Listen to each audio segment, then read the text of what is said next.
welcome back to another episode of CSPN. It's been a little while since we've been together. Yeah. So there's plenty to talk about in the world of sports. I'll go ahead. I'll give you your minute. There it is. The Dodgers and the Padres had a little mini series, back-to-back games, and go ahead and tell the world what happened. Well, they do have a game today, and they're playing 4 games. Oh, they have one more. I thought they had. Yeah. I thought it was just 2. They're playing 4 games in LA next week as well. So right. it's we're in the thick of it. So I don't want to say too much. Oh, okay. All right. Yeah. You know, we got a lot of games, but ride your high horse, man. let's just start out with for the good of baseball, right? The game 1, it was just back and back. Oh, I mean, it it's was so straight fun. playoff atmosphere. It was so fun. I think the final score was 8-7. Dodgers win 10 innings. I mean, that's just that's what you want to see. Yeah. I mean, I would say it was the best baseball game, or at least in the top 3 of any baseball game this season. Everyone who likes baseball would appreciate watching that game. So, and that's what this rivalry has become. I'll concede it's not always been a rivalry because the Padres were not good. At this point, honestly, the NL West is probably the best division overall. So competitive. So, yeah, it's just fun baseball, and the guys are into it. First game, Dodgers win, extra innings. I mean, as soon as I saw Wandy Peralta coming into the 10th inning, I was like, I'm pretty sure we're going to lose this game. But nonetheless, even that was exciting because they went in 6-6. Dodgers scored 2, we scored 1. So it was like even extra innings, you're like, oh, man, we still got a game. Like, it was so, yeah. But, yeah, last night, honestly, last night was interesting because the Padres just kept tacking on runs, which they have not done in like a month. They have not had any games where they just started tacking on runs. They've had all low-scoring games. Getting a lead, hunker down. Yeah, if that. Can't keep hitting. But unique thing that I thought is maybe worth just highlighting. I've never actually seen this. So especially from the Dodgers, they conceded the game in the 6th inning. They put in a position player in the 6th inning. Was that when what was the score at that point? I think it was only 5 or 6-0. Huh. Against the Dodgers in the 6th inning, they put in Kiki Hernandez to pitch. Huh. And he finished the game, I think. He pitched the 7th and 8th and 9th innings. The fact that we only tacked on like 5 more runs against a position player is insane because the starting pitcher tacked on that many runs. You know what was funny is I didn't grow up watching like baseball. So like for the first time this year, because I usually only tune in like playoff baseball. So the first time this year, I turned on a Dodgers game and I'm just watching the Dodgers like tee off on the Rockies. Yeah. And I'm like, but like this pitcher doesn't look like he's taking it serious. I had like no clue anything about like putting in a position players, like get some pop outs and stuff. I was so it was a position player? Yes. Yeah. I was like, what am I watching? Yes. But like that's the thing that I don't know. I understand like you got to save your arms and stuff like that. Yeah. But like that's some of those reasons. The reason why people call like MLB commissioners like a joke because they allow stuff like that. So I'm remembering now. The rule is, I think you can do it at the end of the game no matter what. But if you're down by 9 or 8 runs, I think you can put in a position player. So I think he went in the 6th inning because the starting pitcher was at 111 pitches, I believe. And I think he had like loaded the bases and got the run. So it was technically they were down like 8 or 9-0 at that point. Sure. But I mean, I've never seen a position player go in that early. And it's just the Dodgers. Like they basically just conceded the game. They were like, they took out Mookie Betts. They took out Hernandez, maybe one other star where they were just like, and this is like early on in the game. So I just thought that was interesting. It makes sense in the grand scheme. They have both the Padres and the Dodgers have a very busy season or the next couple weeks with a lot of important games. So if you just think, this one's a loss, like you're just going to save your arms, you're going to save your players. You don't want them, going crazy and getting injured on a game where you're down 8-0 or something. So, well, what do you think about this whole load? Because load management is basically what they're doing here. Yeah, that's not just an MLB thing. Like NBA is notorious for doing it. I think the only people that don't are NFL because it's one game a week. Soccer, of course, but like, what do you think about this load management culture? It's hard to say. The Dodgers have, I think, the most pitchers out of any team in the MLB right now. Which I have my hypothesis on. Their Dodgers are one of the highest paying teams, and so I think a lot of people get their money, and then they're like, oh, and I've had this injury for a couple of years. I haven't really, I've tried to have under the radar till I got that contract. But now that I got the contract and guaranteed money, I actually got to deal with this injury. And it's part of the system, it's part of the game, but yeah, I think there is an emphasis on money, and we'll talk about that, I think, more today in a few areas that detracts from some of the, I'd say, greater, even at least other glories of playing sport, which is, faithfulness to the team, the guy who makes the sacrificing your body, right, is like something you grow up and you're like, oh yeah, he sacrificed his body. Like that was legit. Everyone respects that guy now. Yeah. When I think of like some of the guys, like you do have the unfortunate stories like the Derrick Roses, and I don't know if you remember Brandon Roy from the Portland Trailblazers, but Brandon Roy was, basketball nerds would be like, man, he was destined NBA MVP, Finals MVP kind of guy, caliber player. But then you have guys like Paul George, Kawhi Leonard in the NBA that will literally, if they have never play back-to-back games. Yeah, that's crazy. And we talked about this a couple of podcasts ago. It's like, what do these leagues exist for? Is it for true day in and day out competition, or is it to remain profitable? Like it's just interesting to me that we as fans are settling for teams not putting out the best product day in and day out.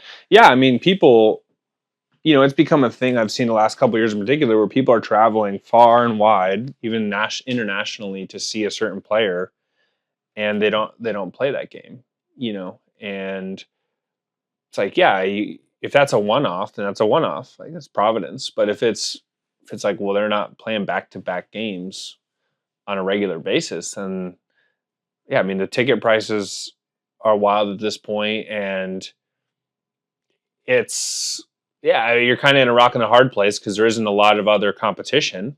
There isn't a huge free market. There's a free market of sports to sports. Like, do you want to? Well, if football is more legit than basketball, then like I'm just going to watch football. But I'd say they've all declined in that culture of the glory of playing the game and making sacrifices for the team. So, and there's a lot you could say there, but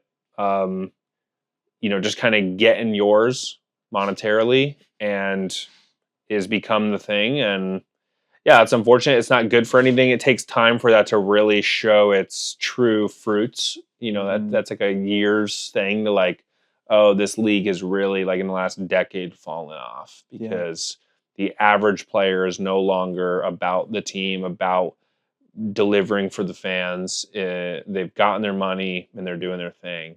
And I'd say there's still a strong remnant, or not even remnant, a strong, at least part of the foundation of your average professional league is like that rhetoric comes out. And I think it comes out because people do believe it, at least in part. But a real test would be like, yeah, but what about if the money shrunk or something? Would the glory still be there? And I'd say probably not. That would be the answer for a lot of people. And I think we'll address more about that when we get into youth sports and some of the comments, some of our goated comments for later. NBA Finals, you've been checking out some games? I haven't gotten to sit down and watch a game, but I've seen the highlights. Yeah. I mean, I funny enough, I turned on game 1 with 2 minutes left.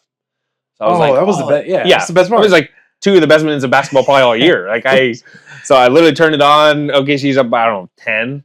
2 minutes left. You're like, oh, they're comfortably got this. And, the announcer immediately says like, OKC has not been down from the tip-off. Like, they've been winning the whole game, so it's just all the momentum. And then they start chipping away, and you're still like, no, they can't win in the last second. Like, this is, because I know you're more of the baseball guy, but this is what Indiana's been doing every series. They have a game like this. Yeah. They had 2 like this against the Cavaliers. They had one Knicks. Yeah, one of those against the Knicks. Yeah, I might have 2 of those against the Knicks. I think Halliburton this series is like up there for top 3 most game winning or game tying. Yeah. In one playoff run. Yeah. Against like guys who have been to the playoffs 5 years in a row kind of thing, Chamberlain, LeBron. And the funny thing is like he looks like the way his legs are so lanky and wide in his stance, he looks like a praying mantis or a grasshopper out there, dude. It's like the way he like hops around, it's so unorthodox. His shot is so ugly. Yeah. It's like his form literally it's like a push shot that you see like from women in like the WNBA. Yeah. But honestly, he's fun to watch. Going like low he's there. like he seems like a super team player guy. Yeah. I thought he got robbed for Eastern Conference playoff player. Like they gave it to Siakam. Did you see that but he thought he had it? Oh yeah. Oh. He starts working his way up. Oh, how devastating. As he's saying it, he takes a step to the front. How devastating. Oh yeah. I really like he's the clear leader of the team though. Oh, that's great. I didn't watch the series, so I didn't have an opinion as to like who really did it, but it's like, was it close? No, I really don't think that it was. I don't think that was prideful. I thought it was obvious. Like, I'm saying like, you're saying he won. So here's what. So Siakam had like a couple of 30-point games. Okay. Tyrese Halliburton maybe have had one. Okay. But Siakam didn't have like. He didn't have more than 10 rebounds. He didn't have like more than 5 assists. Tyrese Halliburton had the clutch moments multiple times. Mm-hmm. Did Siakam have any game winners or anything like that? I don't know, but lots of clutch baskets for sure. Like they don't do it without Siakam. But as far as like the leadership qualities, like he had a triple-double in that series. He had 2 double-doubles in that series. Yeah. Even his fantasy points were better than Siakam's. But there's been lots of slander on him saying that like he's overrated and Siakam or Halliburton? Halliburton. Okay. A lot of people have been saying like Halliburton's overrated. So I don't know. I wonder if that like got in the way of the votes and all that stuff. Yeah. But and how many? Do you even know how the voting works for that? It's not fan voted. It's like some media people. Okay. Maybe coaches. I don't know. But it's not fan led. But yeah, I mean, I think it probably goes back to a little bit of like the underdog narrative that we've talked a lot about. Is like people are always kind of inherently rooting for the underdog. Yeah. And at least in my pretty ignorant understanding of the Pacers, like Siakam's like the second guy. Yeah. So, and maybe just thinking, well, they're going to the finals. The other guy's probably going to win the finals MVP if they win. Yeah. I don't think they're winning. I think OKC's about to win 4 in a row. Really? Yeah, they've looked like a freight train. They like that home court crowd is nasty. SGA, like seeing him play in the last comment that you read from him about his parents and their belief in him. And I'm like, that's his demeanor and his personality makes so much sense. Yeah. He's just playing free. Yeah. He's not stressed in any of those moments. He gets to his spots. He makes good decisions. He passes it when he ought to. Yep. And he knows how to go and get the bucket that his team needs if he has to put it all on himself. Yeah. He just plays like a free person. Yeah. That's not necessarily chasing the glory for the glory in itself, but there certainly seems like there's a deeper training that he's received, and it makes sense for the quotes from his parents. So I'm rooting for SGA, especially after I saw the quote. I've always loved him. His game has always been fun to watch to me. I like OKC just as a underdog state as far as pro sports go. Yeah, we can certainly get behind them for sure. And good old Oklahoma. Yeah, they've put together their teams the right way often. Have made really smart decisions. Yeah, it's the youngest team in the league, right? Yeah. In some ways, that's like your childhood dream team is like you and your boys, young, coming in and showing up. Coming in. So, yeah, fun series. Yeah. So speaking of young, we've been looking at some recent commentary and thoughts on youth sports, and it seems like lots of the pros and OG retired athletes, Gilbert Arenas, Richard Jefferson, are just kind of sick of youth basketball specifically, but honestly youth sports as a whole. in America. Yeah. American youth sports as a whole. So you want to bring up our listeners to speed what we've been hearing? Yeah, often for the podcast, give you guys a little inside scoop, but we're both Lamar and I live busy lives, but we often look for just kind of like little clips that are hitting on a moment that we think is worth also hitting on. And so we found a clip of some of these guys talking about 5-6 minute clip of guys talking about youth basketball. Yeah, I think it was Richard Jefferson, Kendrick Perkins, a couple other like ESPN commentators. But. Yeah, all with a real strong agreement that youth basketball in America is not producing anything close to what youth basketball is producing in other nations. And they listed a few common threads or examples. One being that in Europe, kids generally only play one game a week, 4 10-minute quarters.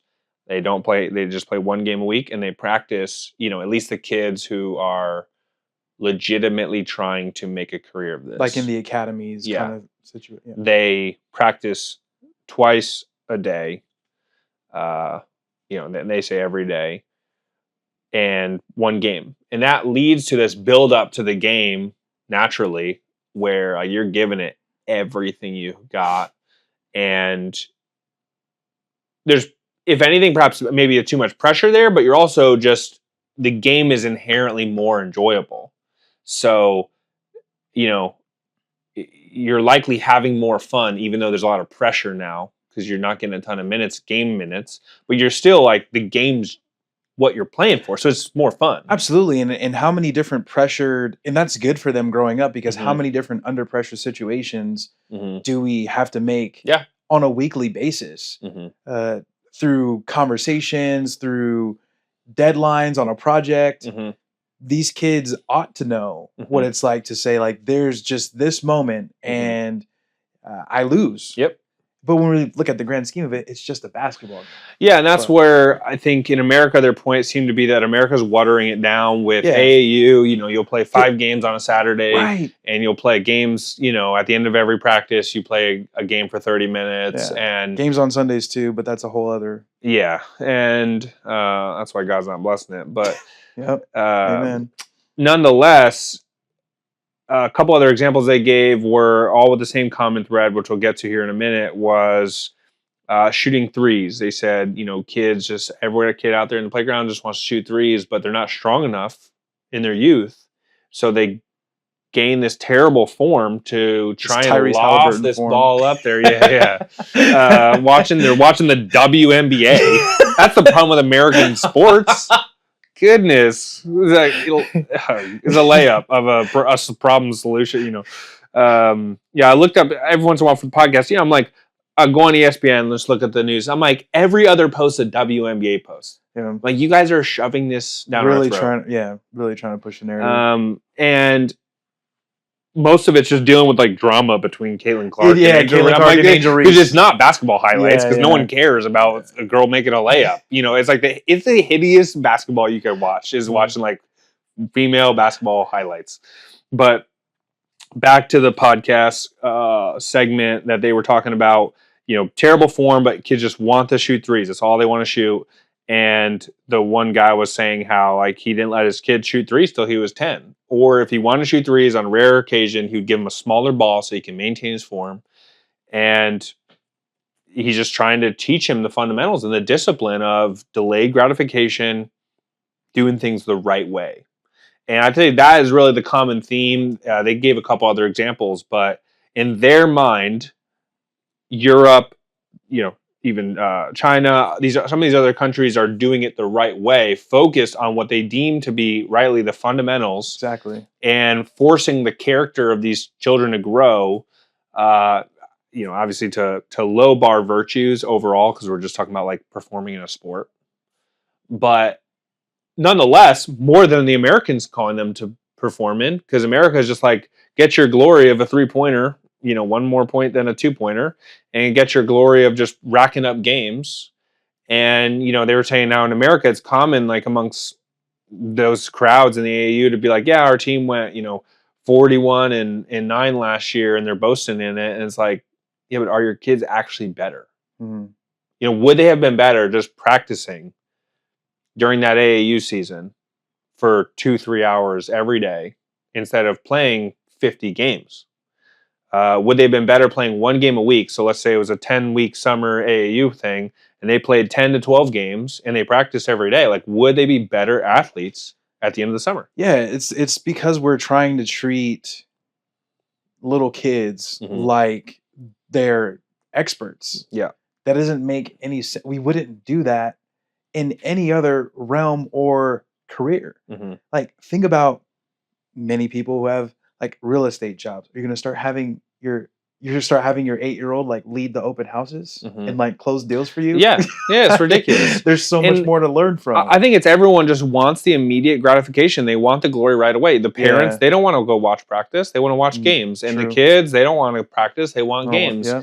And that was me. Like, scrimmage days, I was like, yes, we get to scrimmage. Every time. It was brutal, for sure. And in the way the dynamics are now with children and adults, which is one of pathetic disrespect, dishonor, no recognition of the hierarchy. Oh, don't get me started. You know, I remember in practices just bombarding the coach, just nagging him. Yeah. You know, Proverbs say better to come up to a she bear, or better to have a leaky roof than a nagging wife. Yeah. And certainly the same is true for children, of nagging the coach all that we can play a game at the end of practice every day. And it's like, he's got to defer to the parents, and the parents are the general dynamic in America at this point is the parents defer to their children. Absolutely. It's children-led household, and it's producing kids who have no self-control of their passions. They want something, and if they don't get it now, they're gonna tantrum until they get it. Yeah. And like my son, just the other day, he has like this little new Mickey Mouse clubhouse kind of like Lego set thing. Yeah. All he wanted to do so badly was like to get the Lego into the car. And like 2 attempts, and he lost his mind. Yeah, yeah. And it's like a 2-year-old, or yeah, he's 2. Even 2. Yeah, he's so not 2 makes yet. sense. Yeah, but if he's not disciplined and have a good father who's helping him grow through that, right, then he'll be 10. He'll be doing the same thing. He'll be 20. He'll be doing the same thing. We think we just miraculously grow out of our lack of self-control. Right. It's like, no, you just get better at hiding the terrible fruits that a lack of self-control produces, but you're no better with self-control. And competition shows you the lack of self-control in your children, and which should tell you that you need to control the situation. Yeah. For their own good. Yeah. Like it's your job, Dad. Yeah, like, help them control themselves. Yeah. Back when I was teaching at Terra Nova on Fridays, we would play lots of different sports games and whatnot. Like some of the simplest like tag type of games, some of the kids would just lose it when they got out. And when you think about it, like it's just a 5-minute game, and we're gonna actually play this again. Yeah. So what do you think about some of the smallest things that can make an 8-year-old or even a 12-year-old go crazy? To think that like they know what's best for them, like to just give them the desires of everything that they want. Yep. They'll destroy themselves. Yep. They'll destroy themselves. Absolutely. God doesn't do that for us as adults, because we would destroy ourselves. Oh my, yeah. God is a very patient teacher. He tells elders that they must be patient in their teaching, but they must rebuke and exhort and admonish with all authority. And so should a parent must do that, and they must discipline their child. Otherwise, they're hating their child. That is the dichotomy in the scriptures. If you withhold the rod, you hate your child. Yeah. And discipline, they will not grow up to be disciplined adults if we don't discipline them as when they're children. That's literally what they need, and that is loving them. And there's obviously a sinful way to discipline, because there's a sinful way to do just about anything, but don't do that. Love them in your discipline. But Hebrews says that nobody enjoys discipline while it's happening. Of course not. You're not disciplining if everyone's having a great time. That's not how discipline works. So in normal discipline of a child, the child's not having a good time, and the parent's not really having a good time. This is not, but your Hebrews goes on to say, but those who are trained enjoy the peaceful fruits of righteousness. Those who are trained by the discipline. So if we as parents have been trained by the discipline that God's put upon us in our life, Lord willing, through godly parents and other means, in sports being one of them, there's a thing we've talked about numerous times, then we discipline our children And when we help them actually be trained by the discipline, then they can enjoy the peaceful fruits of righteousness. And that is a life that is thoroughly enjoyable all the time. The peaceful fruits of righteousness are transcendent. They will transcend the hard times, the good times. You can enjoy all of it. A lot of people in America, they can't even enjoy success. Yeah, this makes me think of three things that has attributed to this kind of culture. The first has been instant gratification. How many different things, how many different things we allow into our lives that provide instant dopamine effects, and so we're just a bunch of dopamine addicts. Yeah. Looking for the next hit all the time, between limitless scrolling on social media, unlimited browsing on Netflix and TV shows and stuff like that. Not even that you're watching anything inherently sinful, but just all those dopamine shots, vending machines, video games, like all these just quick hits. And so we don't know how to endure and enjoy the profit. The second thing that it makes me think of is our culture of, it's all about your childhood trauma. The reason why you are the way you are is because your parents blew it. Yeah. Like, your parents blew it for you. They ruined you. Yeah. You need to go forgive them, and you can go walk your best life. Typically, the people who have not yet had kids yet, it's like, do you know how many diapers were changed? You know how many times you were fed before you ever said thank you? And you think the parents blew it for you? You actually blew it for your parents.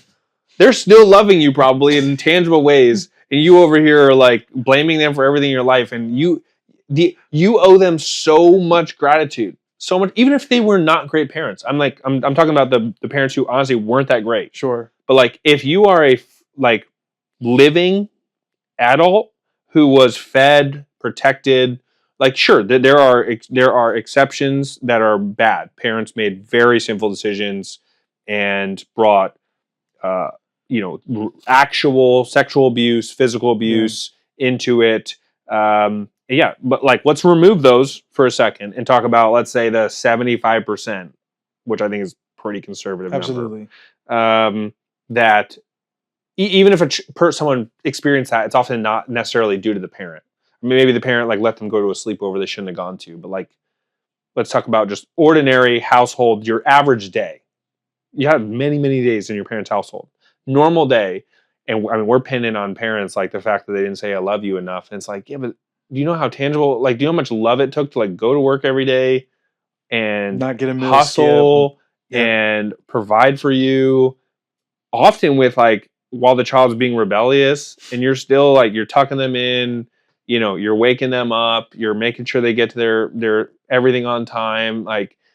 No parent's going to do that perfectly, but the amount of gratitude and respect that is due to parents, even parents who honestly, especially in a Christian podcast, who even failed completely at the Christian element of things, there's still a lot of respect and honor due. Absolutely. Now, we should be sober in our assessment, and certainly as we grow up to be parents and recognize, that here's where they failed, and I need to stop that generational sin, perhaps, of I need to be better about these things, but not to the therapeutic end of basically I can just pin all my problems on my parents. Mm-hmm. And I am therefore not going to take responsibility for my actions, and I'm not going to take responsibility going forward as to how I'm going to improve my life. And I'm just going to remove my parents from my life. And that's the common way in which therapists have, this is the world that modern therapy has made.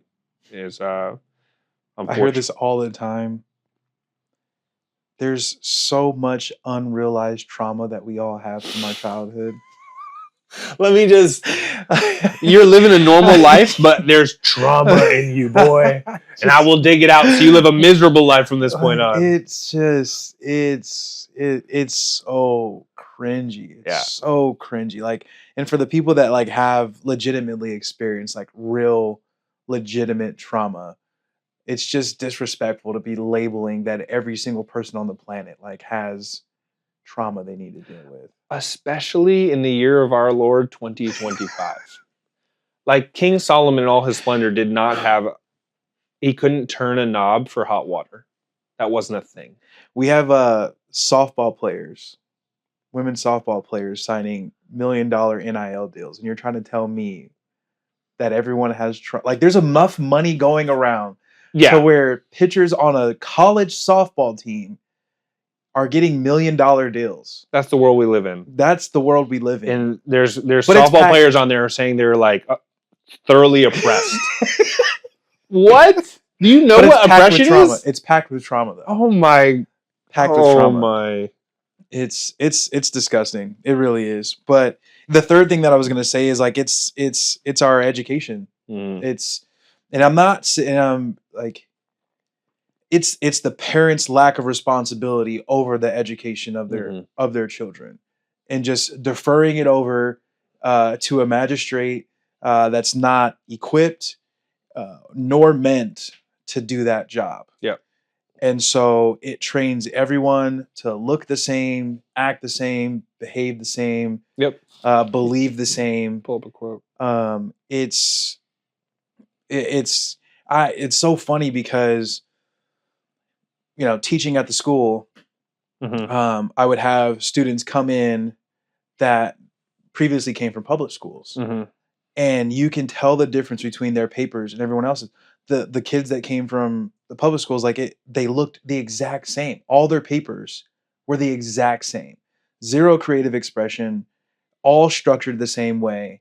You got five it's all super ordered, but it's communistic. Yeah. It's meant to go through a conveyor belt, produce a certain thing, lacking beauty and... Yeah, the Department of Education. The U.S. Department of Education, their mission statement is to, quote, promote student achievement and preparation for global competitiveness. For global competitiveness. So that's the chief end. That's their mission statement. They're letting you know what they're trying to do is global competitiveness. You know what that means? That means having an economic ability. So we just need as many workers as we can, doing as many things. We don't need households. We don't need mothers mothering. We just need to be global competitive. We need GDP. So we need dual income households. Every household needs to be dual income. And we just need maximum output so that we can just stay competitive with China or Russia or whoever. It's like, to what end? What are we doing? Like, we've lost all the DNA of not just America, but the world God made of enjoying your household. Like, what's the point of being quote unquote globally competitive if your household is devolved into chaos, divorce rates are rampant, child suicide's rampant, adult suicide's rampant, no one knows what they're living for. What are we winning if we're like, yeah, our GDP is higher. Everyone thinks of the public school, I think more appropriately called government schools, are not good at what they do. Everyone thinks they're failing. I would say they're very good at what they do. This is their mission. We just didn't know what they were trying to accomplish. They're accomplishing exactly what you just said, even in the papers. Like, they just want cookie cutter workers for a society. They don't want creativity. They definitely don't want no tea in the harbor kind of people. They don't want people who think for themselves and can say, oh, we're all made in the image of God. And so just because you took office last Tuesday doesn't give you the right to now unilaterally tell me I need to, I can't go to church because there's a sickness, or something like that. So but we just think, oh, well, they became office, like they're now somehow above us. And I'm very big on realizing we also live in other ways in an anarchist society that we don't generally respect our parents, we don't respect peers, we don't respect the magistrate. So as Christians, we should respect the magistrate. Absolutely. We should. In fact, Christians should respect and even submit to the magistrate above all people, but we need to first define their job description. We need to go to the scriptures and figure out about what is their job. Because where I'm to submit, I should definitely submit. Mm-hmm. But if this is their job, right, and they're telling me to do stuff over here, this is not their lane. They have no say over here. And I'm not to submit over here. Here I should be a flawless, if possible, student of modeling. I respect and honor my magistrate that God has provided for me. And here I should say, that's not your lane. You can't tell me how to parent because you're not my dad. You can't tell me how. Now, they should punish crime according to God's standard if a parent is doing violent acts, and they should step in. So there will be crossover in these circles of the family government, the church government, and the civil magistrate, what we ordinarily think of as government, but the civil government. But yeah, you're exactly right. In the education, they've monopolized all the money. They've taken all the money, force you to submit to their system so they can be globally competitive, and they're doing it. Right. And so you take all of that and you have your child who you want to excel in sports, which is fine. Like that's a cool goal. But then you wonder why, as they progress on, why they don't care about like in basketball, a really unselfish thing to do is when you're covered but you see a man open, you point to him to show that you're helping the guy with the ball see who the next man open is. Yeah. But instead we see kids pouting in a corner because they're not getting the ball. Yeah. Or they're not setting screens for each other. Mm-hmm. Or they wouldn't even dare think about a sacrificial fly. Mm-hmm. Like the word sacrifice, like what? Yeah. Sacrifice? Sacrifice? What? And so it all translates to the field. Mm-hmm. Like one of my coaches said, how you do anything is how you do everything. Mm. And so if you're always trying to be cookie cutter, if you're always trying to do the bare minimum to get the results that you're looking for, then that's how you're going to ultimately behave in all of your other sports aspects. Yeah. And so you're constantly allowing your children, your students, to be trained in a way that limits their creativity, Mm-hmm. limits their ability to think for themselves and on the fly and question and ponder and reflect and Mm-hmm. search out the ultimate standard of truth. And so they just go in, and also you add into the other facts of being affirmed for everything that they do, and it's never their fault.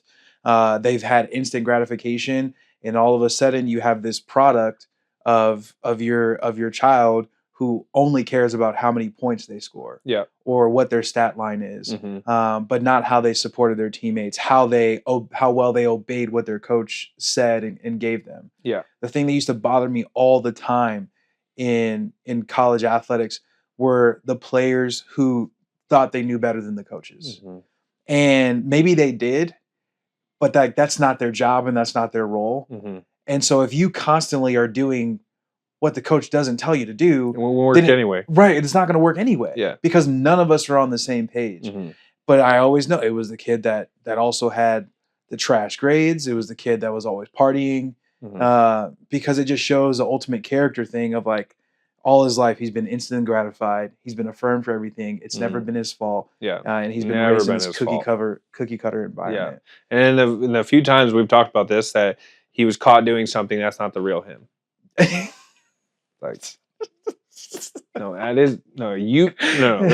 Okay, you did it. Yeah. That's you. You did it. There's no way out of this. Yeah. Just confess your sin. Yeah.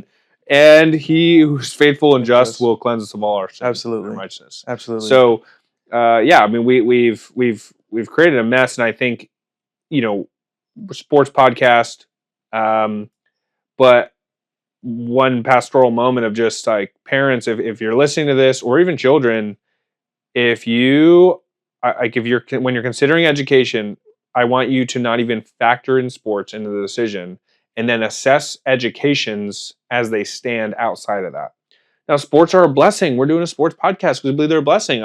We have a school. We're aspiring to have sports teams. It's not our priority. So going into year 4, like we don't have any formal teams.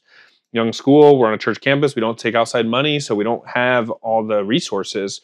Nonetheless, my point is, it's an aspiration because we believe it's a good thing. But so many parents, Christian parents, are sacrificing their children and their souls, their eternal souls, on the altar of, but they get to play a sport. Yep.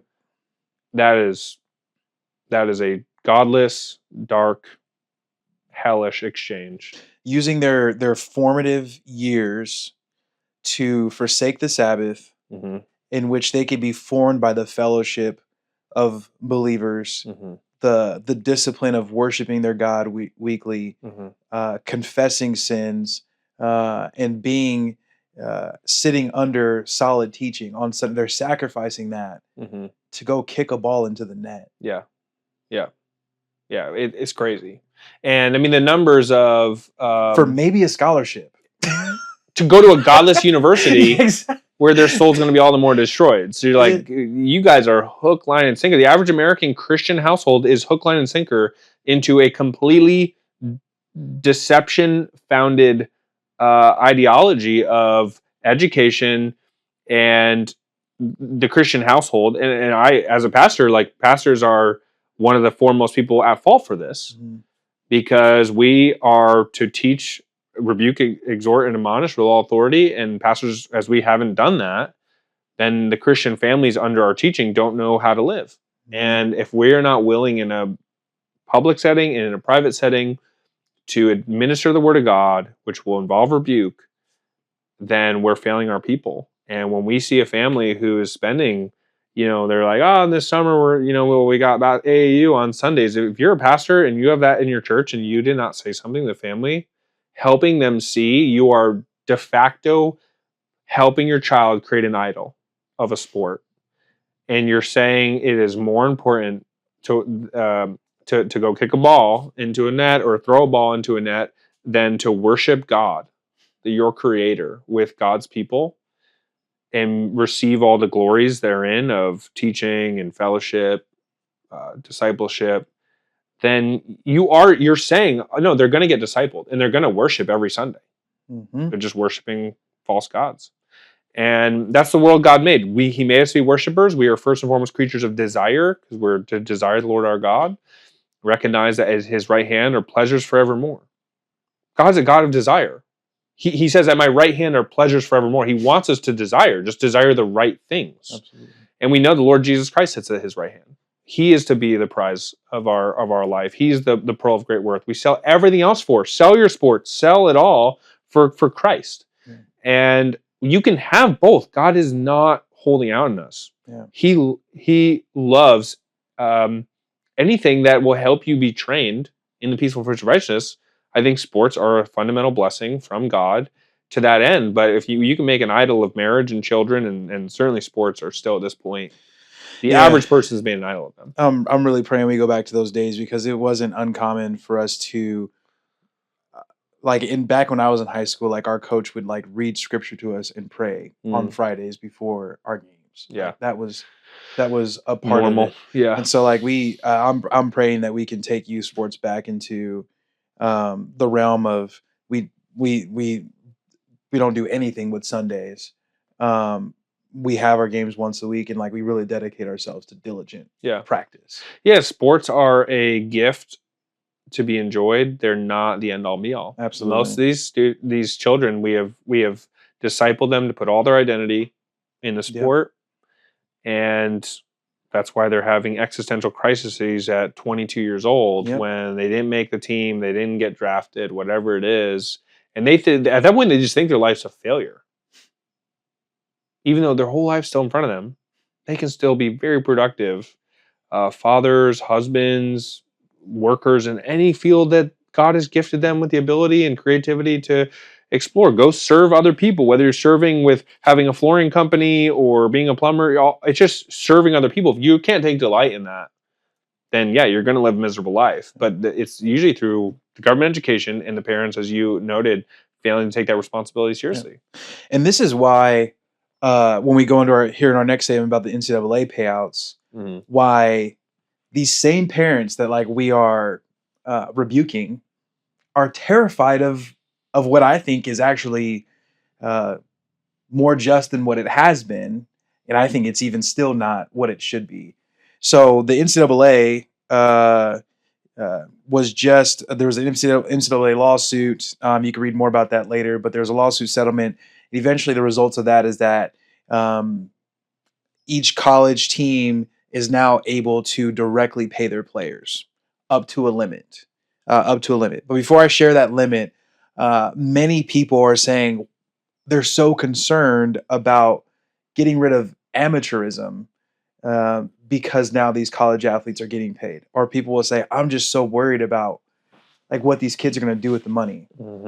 But we just had a long statement. The reason why you're worried is because of those three reasons. Yeah, I went to a top 2% public school in the nation per like the nation's own standards, and an economics class was an elective you did not need to take. You could take it. Most did not take it. And therefore, and I did take it, praise God, it's one of the few classes I actually remember things like there's no such thing as a free lunch because I had a good economics teacher. But point being, you can go 12, 13 years of government education and you have not once been taught about money, how to handle it, how to be responsible with it. What is it? What is a dollar? Most people don't even know what a dollar is. A dollar is a Federal Reserve note. Yeah. Okay, there is a Federal Reserve that used to have real money. So our dollars are fiat money; they're fake money. Literally, like this is what the Federal Reserve would tell you. It's not real. It's just backed by the U.S.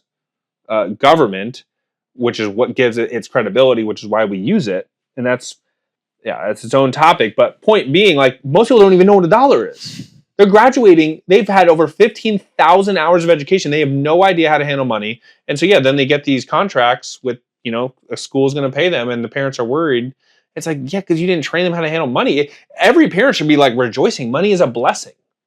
Are you kidding me? If my child can make more money than I'm going to make my entire lifetime in like 2 years playing basketball, like obviously he would need to not forsake the gathering of the saints. So there'd be some things to make sure, like if he can even sign that contract.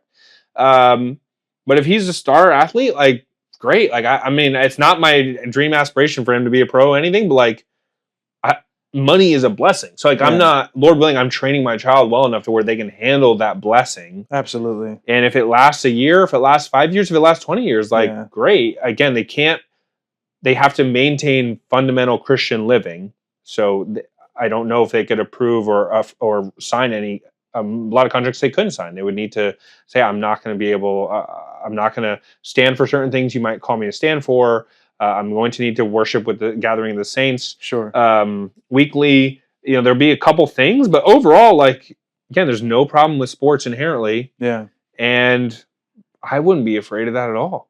It's funny because like people see that we're obviously doing something wrong with the education of our children because we're not willing to pay them what they're worth. Yeah. Like we're not willing to actually let the markets be free. Yeah. Because we're afraid of something that in and of itself, like money is not in and of itself evil. It's the love of money. And so because we're afraid that these children will love money, we don't give them what they deserve. That doesn't make any sense. The money's going somewhere. Right, exactly. There's probably people who have a love of money. It's going to somebody they're just 10 years older. Yeah. And so really I'm more pissed off of the fact that we're not looking at, well, why do we think these students aren't ready for money? Because if you look at ancient history, people were taking over and leading nations as teenagers. Yeah. And preserving that and putting wise counsel around them and not saying like, even though this is your right and what you're due, I'm just gonna not give it to you at all. Yeah, our standard... It's not like they're even holding on. It's not even like in the past, like they've just been holding on to it until they graduate and then they give them their money. It's like they just haven't paid them at all. Yeah, if you think it's normal to say at like 25 that you're now beginning to adult or you're adulting, listen, you've been deceived. I'm just telling you because I care about you. You have been deceived. Like God hasn't. These are the same people that like love to talk about science and biology. It's like, guess when you became an adult? At 15. Maybe even earlier. But like, let's say conservatively, like 16, 17, you were objectively an adult. Now you were an immature adult, and that's okay. It takes time to grow into things. But like you were an adult. Don't say you're adulting at 25, 30 and push the adult clock back falsely. It's just false. You've been an adult at that point for 10, 15 years. You were deceived if you didn't think you were an adult. So yeah, these aren't 10-year-olds signing these contracts. These are 18-year-olds. Okay, they've been an adult objectively, and they've probably been doing a bunch of adult things sinfully for a number of years at this point. So yeah, just make them mature adults. Don't withhold from them their own earnings. Don't tread out muzzle the ox while it treads out the grain. And that's why what really makes me really I think upsets me most about this is not that they're getting paid, but the amount that it's limited to. It's crazy because it doesn't actually display true free market. Not even close of what we're America was built on. And I've listened to all the comment. I've listened to I can't say all, but much commentary on it, and no one's talking about. People are talking about this cap as if it's a good thing. Mm-hmm. Like, thank God there's a cap so that these smaller and the cap is like just shy of 21 million. Per school to pay all their athletes. When I first saw the number, I thought it was per athlete, and I still thought they're bankrupting people. Like that is theft. Yeah. If that guy is bringing in, if he's worth $30 million, then he's worth $30 million. Yeah. Well, put it in this perspective. I went to a few years ago after Clemson won the national championship. I got to go to their opening game, and they had like 88,000 people there. Bigger than most pro sports. Right. Yeah. Bigger than most professional. Double than the Padres. These college, like and that's not even the biggest one. Like taking effect, like Penn State's, the big house in Michigan, 100,000. Yes. Yeah. Like, and if they're selling $100 a ticket, which they're not. It's not $100 a ticket. Yeah, exactly. That's the minimum. But let's say like 80,000 stadium, and we sell $100 a ticket. That's already right there. 80 million? Did I mess up my math already? I had it earlier. Scout the calculators. We got publicly educated. So I'm 80,000 times $100. Yeah. $8 million. Yeah. $8 million per game. And then they have 6 home games. They also do make a little bit of money from away games, but just factor in the home games. $48 million a year. Just the tickets. Let's just say like, $250 is conservative after concessions, parking. Let's just say $250 all in. Yeah. Conservative numbers. A lot of these tickets are $500,000. That's $20 million a game. Just bringing in. Yeah. TV rights. What do we got? TV rights. So we're talking about a school like the SEC, which they deserve to make the most because they have the best competition and the best players. Mm-hmm. So TV rights from SEC. Each school. So their recent deal was signed in 2024. It was a $3 billion deal for 10 years. Each school receives anywhere between $50 to $70 million a year. A season or a year. Per year. $50 to $70 million on just the TV deal. And these are just objective numbers. This isn't even the ripple effect money that comes from these guys over years as alumni. Like, you get to use these guys' name and image to your advantage. Yeah. For the rest of their lives, basically. Right. I would go buy a Reggie Bush jersey right now. Yeah, and it's like cool to buy like the USC version, not the not the same. You want the USC version. Yeah. So like, I bet his jersey sales are still high. Right. Yeah. You're making money. The multiplier is very high. Yeah. So what are we looking at? You said what, 250 times their 20 million. Yeah, 20 million times 6. That's 120 million, and then add on the low end. And for basketball, like, what are these teams? 15 players? Yeah, no, less than that. They might be like 12 to 13, something like that. Like, do you know how much money those 6, 7 players are bringing in? Right. So just from football plus the TV deal, which encompasses all sports, that's $170 million right there. Yeah. And they're capping $20 million for all sports. Yeah. Which Lord knows there's going to be equity over there. Some of that money's going to the women. Yeah. Who are not don't sell a single ticket. It's a net negative. Yeah. Like the women's diving team will probably get something. Yeah. So let's say $5 million's out for the women. Yeah. Okay. So you're down to like $15 million for all the men's sports. Which probably one player deserves that. Yeah. 100%. Like, there's numerous players making the school way more than just that one player. If you could actually quantify the number, it's way more than that. Yeah, but I would encourage our audiences, go out, look at the commentary on this and see what people are saying. Yeah. Because they're not saying that these athletes are getting paid too much. Yeah, because we've grown up with a communist ideology. They're not saying they're getting paid enough. That there should be authoritarian control over the markets. Yep. As opposed to a free market, which will allow the consumer to pick who gets what. And guess what? If these guys fail, then they fail and they stop making the money. So it's not like it's this perpetual thing. It's like if a guy gets a big money, and then he makes foolish decisions, he's just not going to make the money next year. And then it'll be a learning lesson for all the young bucks. Say, hey, don't be that guy. And then that guy became a proverb and a byword. Mm-hmm. Don't be that guy. And then you just have a society that's actually maturing, as opposed to they're being forced to delay maturity till they're 25, 30. When you've really squeezed out of them, especially in athletics, their best years. And that's a part that doesn't get talked about a lot, is like between injuries and the sacrifices that you call these kids before they're making any money. Before the NIL in the last couple of years, and then now the schools can pay them something. Sure. A lot of these athletes, okay, their peak years of athletic performance are like 17, 18. I mean, you watch the Olympics, it's like tons of people under 21 years old. Okay, peak performance to like, let's say 30, 31, 32, especially if like you're playing every day, any kind of contact sport, like your body's, like you're done. Yeah. So, and now in college, like you're squeezing out 5, 6, 7, sometimes 8 years of like their peak performance for your gain. They didn't gain anything from it. You know, they got a degree, which, oh my, don't even get me started. Like my general electives at UNM, like I had like this massive psychology class, of course, like which it was like hundreds of us in there. Your parents failed you. Oh my goodness. I mean, like that's where you learned. Yeah. Oh yeah, exactly. Like, yeah, but we had like our little clickers. Like, welcome to day one. Your parents failed you. Seriously. Not by getting you in my psych class, but exactly. Yeah. So we your had parents are great. To be clear, I'm not saying your parents failed you. I'm saying that's what you learned at psych class. Yeah, appreciate that, Mom and Dad. If you're listening, that's what they're wonderful. But all we had to do was like bring in our clickers, like answer the questions as we went in there. Sometimes sometimes I hand my clicker to somebody else and they would go to class for me. And I'm at home chilling playing NBA 2K. Like, here, take my clicker for me. Yeah. Or like our Living World Religions class, which is like you listen to this guy talk about how all religions are BS and it's not open forum. No one gets to debate them. Except his religion. Yeah, except for his religion of there's no religion. Yeah. So dogmatically, the only true religion is that no religions are true. It's like that's called a self-refuting argument. Okay, you just put forward a necessarily false statement. Yeah, they're so dogmatic. Everything else is false except the one truth I'm saying. Yeah.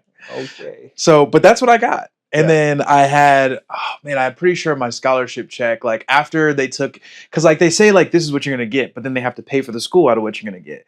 So like every month I probably got like $900 or something like that. Okay. This is like 2015. Yeah. Like. You're like, oh shoot. Yeah. I can eat out a couple times a week. Right. My rent was like probably $400 or something like that. So I had like $500 a month, I would say. Yeah. But again, in a stadium that at least sells $10,000 to $15,000, 10 to 15,000 people per game at $50. Yeah, I mean these colleges still hundreds of thousands that they make every on game. Top of that, they're getting some of these athletes, like when they start getting paychecks, guess who's gonna take half of that? No. Big old Uncle Sam's gonna take half of that. Yep. Right? It's gonna be their first lesson in economics, which they should. Ironically, Uncle Sam didn't teach them about taxes. How can we not realize something you're going to be doing here? For the rest of your life? Yeah. But we're not going to Weird. The guy who has a monopoly in education didn't teach about how he funds the education, which is by force. Gun to your head, you better pay me this money. Yeah. And so they're going to pay the taxes, and then all these schools are getting tax monies too. Mm-hmm. So it's like the schools double dipping. They're double, triple, quadruple dipping on all these student athletes. Yeah. And honestly, the allure of the degree is just, it's so subsided at this point, and rightly so. Thank God it took way too long that finally the athletes are like, dude, if you don't pay me, like, what in the world would I do this? Why would I ever stay here? Yeah. Like, if I even have a remote chance of playing professional anywhere in the world at this point, like, we're losing athletes to other countries because other countries aren't all bitten into the apple of the lie that the 4-year degree is like, essentially making it to the third pinnacle heaven. Right. Yeah. Pinnacle of growth. So, I mean, the free market is always going to win out every time. Even in a communist nation, they're going to try and suppress it and suppress it and suppress it. And they can do a lot of damage, wrongfully do a lot of damage. So, but at the end of the day, right, we're creatures of desire. We're still going to desire things, and we're going to find a way to fund those things. And we can be suppressed, we can be attacked, we can be persecuted for it, and obviously that can be very successful for a season, for a generation. But ultimately, the desires are going to win out. This is the world God made. We are a people who are going to end up funding and investing in what we believe in. And these athletes, I mean, this is just the undeniable reality of living in a world with free markets, according to God's design. Even when America, the college is a great example of it was not a free market. These students were not making money, but it had to win out. Mm-hmm. It could only last so long. It's a law. It's easy. And so what they did was a lot of people just lied and said, no, we're not giving anyone any special treatment. And that's what America's content with. They're very content to lie. They're just content to say, there's no steroids. There's no one getting money. No. None of this stuff's happening. Instead of just saying, no, let's be honest. I knew dudes personally at University of New Mexico taking steroids and getting away with it. 100%. And getting all kinds of benefits, like knowing how to work the system. Follow the money. And so it only hurt stuff, restricting laws like that only hurt the people that are prone to obey the law. Completely. Like literally hurt them. Because you have a dude who has same general genetics, but that guy's got 20 pounds of muscle on you. Like, yeah, that you're going to because he was willing to break the rules. Yeah. And figured out how to not get caught. He's willing to obey one of Arnold's rules, which is you always need to be willing to break the rules. Yeah, and Arnold's one out. Yeah. So speaking of intelligence, and should we go to our goated segment? Yeah. We got one quote this week, and I think it's going to be able to we have enough commentary on it, so we're going to stick to this one. Yeah. Where is it? I think I lost it. Well, I'm sure people have been tracking. Well, honestly, I pray you haven't been tracking it. Please. The Simone Biles, Riley Gaines drama regarding Riley Gaines has been an outspoken proponent against transgender sports, and Biles just thought she would jump in. Unprovoked. She got real personal about it, telling Gaines to pick on someone her own size who, quote, ironically would be a male. Oh man, I can't find the exact. Okay, here's a portion of it. So this is the final statement. This is after a lot of the drama. Okay. Biles doubling down a couple times, and then Biles just got poured on by like so many people. Oh, because I saw a video. It was just black woman after black woman going in on her. This is so simple to not have men in women's sports. It's never women in men's sports. Yeah. Because this is objective, natural. Same people who will say like science, let's follow the science. Like, oh gosh. The self-deception is through the moon. And we don't really set our minds out to like, hey, what's the transgender topic of the week? You know what I mean? Like it's just the world, it's the air we breathe, and it's so outlandish. It's so ridiculous, and it's become so natural and normalized that we were forced to constantly remind the average person, hey, it's okay to say that person has a legitimate sin problem and significant, I'm even fine to say mental health problem. Mm-hmm. Okay, the prescription is not cut off their genitalia or give them testosterone or whatever it might be. It's to say you have a significant problem. Let's remind you of reality where you can then be free, because the truth sets us free. The truth is not you're a man in a woman's body or vice versa.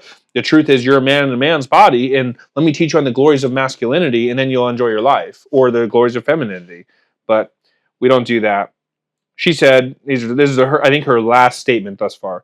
These are, quote, these are sensitive, complicated issues that I truly don't have the answers or solutions to. But I believe it starts with empathy and respect. Okay. Here's the bottom line. It's not a complicated issue. You are a boy. Yeah. You're a boy. Usually we say that excitedly. Yes, you're a boy. You're a girl. Yes, it's great. It's okay. It's good to just say that's what they are. It's not complicated. That's the problem. Is that everyone thinks it's complicated. It's like, no, that guy has a serious problem. Yeah. He has a sin problem first and foremost. Okay? He desires something that is so perverted And he's been so affirmed in that perversion as a very immature, very vulnerable young person. Sure. I have yet to meet the 85-year-old who also became transgender. I haven't met that person. I haven't heard about him. Right. It's just children. The picture of it just blew my mind. Yeah. Like the guy that has just been never read about him in the news. Like serving his masculinity. Plenty of like middle-aged 40-year-olds who are the same government education, but most of it is children. Why? Because they're vulnerable. Like you can go up to one of my children today and say like, I mean, I do it for fun all the time. Like, you know, I mean, I make sure they understand it's a joke, but like, you know, today it's going to rain cats and dogs, and literally, you know, or you know, whatever it is. Right.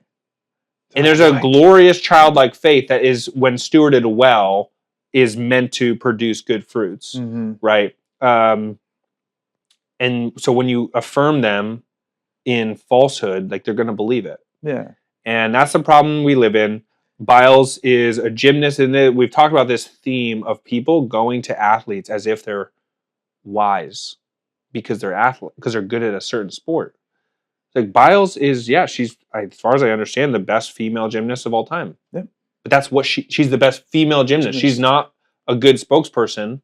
She's not a pastor. For probably just about anything. She's not a theologian. She's not a wise speaker. She's not a public speaker. Like she's just. But she has tons of influence because of the way we put sports on a pedestal, and therefore the athletes, the prophets of those industries, are our spokespeople, and it's a tragedy. It's a dark. It's devolved into such chaos that we now have men. Ironically, in God's comedy, we have it in the most egalitarian age, the most feminist age in human history ever, by a long shot. We now have men dominating women's sports. The Proverbs repeatedly say the fool will always fall into their own trap, and this is feminism begets egalitarianism, and the two have begotten a child of transgenderism. And we so badly want to make men and women the same. Yep. The men end up dominating and oppressing even more. Yep. Yeah. Yeah. And in horrendous ways. I mean, having access to women's bathrooms, it's a dark reality. Well, here's the thing is that, again, circling back to the ultimate goal of Department of Education, to make us global competition. And so their idea of global competition are man type of leadership roles. And how many people can we prepare to do those kinds of jobs and work? And so the value from the start to finish is always associated to the male leadership roles. And so we diminish the child. Like, imagine one of our daughters walking in and saying, like, I want to be a mom someday. Like, she would be ridiculed. Yeah, by the public. Yeah, she'd be ridiculed by the public. And that just goes to show we've been just trained. We've been trained and trained and trained. And these countries, I mean, if you're not tracking the demographic pandemic in the world, then you're living under a bit of a rock, because every country, pretty much every what we would call first world country at this point, is realizing they will not exist in the next 100 to 200 years, just based off falling birth rates and people living longer, and therefore there's just going to be chaos, because all these social welfare programs are funded by the youth paying into them. But if you don't have another generation of youth coming up, and the youth aren't having children because you've trained them to cut off their genitalia and think it's a huge devaluing to be a mom, right? And they've realized that governments are very good at limiting childbirth, and that it's impossible for them to increase it. That's what has been revealed over the last couple of decades. And I'm not, like, you can look up, I mean, pretty much any nation in the world, certainly any globally competitive nation, specifically the globally competitive ones, the falling birth rates, and nations don't know how to turn it around. And it's because culture is going to eat principles and pragmatics for breakfast, and rules for breakfast. If you have a culture that hates children, and you have a culture that worships idols everywhere, it's going to lead to death. It's going to lead to destruction. It doesn't lead to anyone flourishing. The silly thing about all this is that I listened to Stephen A. Smith's commentary on this, and one of the things he says, like, look, I hope, and I hope that more men come out as trans so they can have their own league. No. That's literally what he said. Oh, like, you did not think about that. You hope more men cut their penises off? Oh my God. You hope more men take puberty blockers? Yeah. Yeah. You hope more men start like... Yeah. Go read Frankenstein. Yes, that's what you want. And realize that this is the world we made. Yeah. So that's where we're at. Stephen A. Smith, Simone Biles, we are burning your quotes alive. They are officially goats. Well, thanks for coming. It's always a good time having you, and we always appreciate a good talk. Lamar, always a joy. All right, sir. Go in peace. Good day.